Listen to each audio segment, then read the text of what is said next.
hero's looks yielded, but her words made war. Women are one when they begin to jar.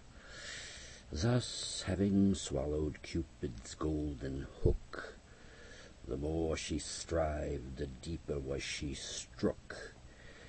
Yet, evilly feigning anger, strove she still, and would be thought to grant against her will.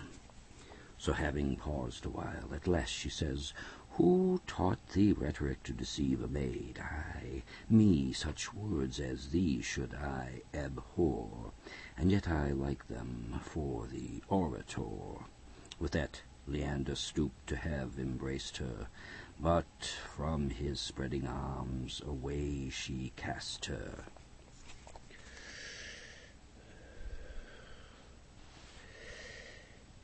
And thus bespake him, "Gentle youth, forbear to touch the sacred garments which I wear.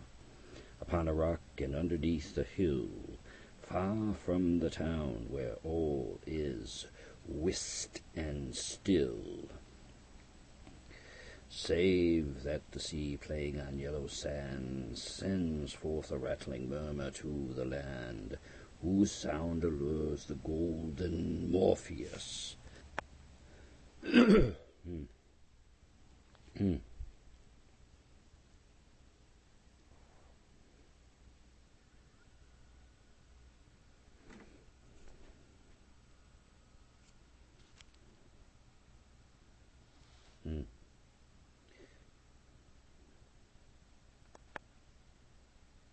In silence of the night to visit us my turret stands, and there, God knows, I play with Venus's swans and sparrows all the day. A dwarfish beldam bears me company, that hops about the chamber where I lie, and spends the night that might be better spent in vain discourse and apish merriment.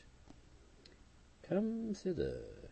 As she spake this, her tongue tripped, for unawares come thither from her slipped, and suddenly her former colour changed.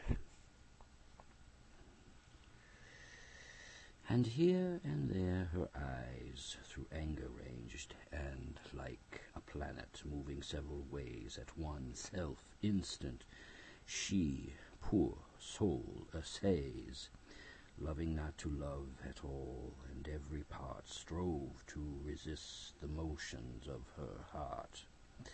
And hands so pure, so innocent, nay, such as might have made heaven stoop to have a touch, did she uphold to Venus, and again vowed spotless chastity, but all in vain. Cupid beat down her prayers with her wings, her vows above the empty air he flings.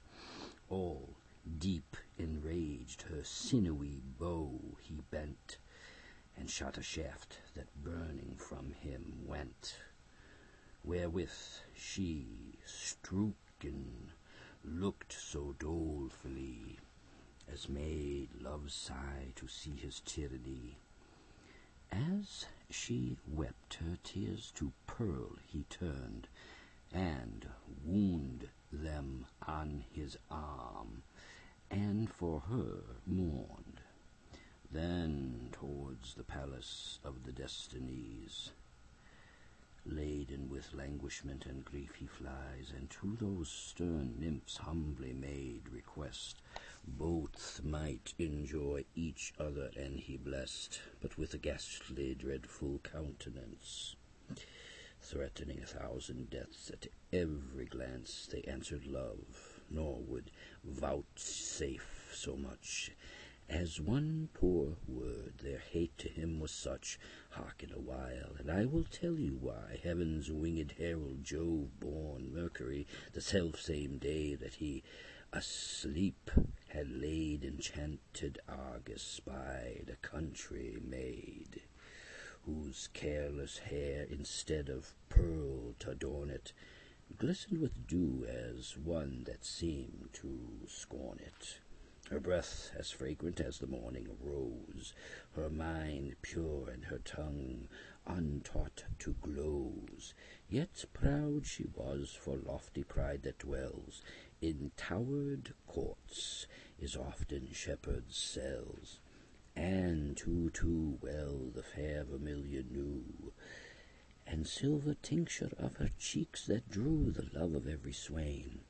On her this god enamoured was, and with his snaky rod did charm her nimble feet and made her stay, the while upon a hillock down he lay, and sweetly on his pipe began to play, and with smooth speech her fancy to assay, till in his twinning arms he locked her fast, and then he wooed with kisses, and at last, as shepherds do, her on the ground he laid, and tumbling in the grass he often strayed, beyond the bounds of shame in being bold, to eye those part which no eyes should behold, and like an insolent commanding lover, boasting his parentage, would needs discover the way to New Elysium. But she, whose only dower was her chastity, having striven in vain, was now about to cry and crave the help of shepherds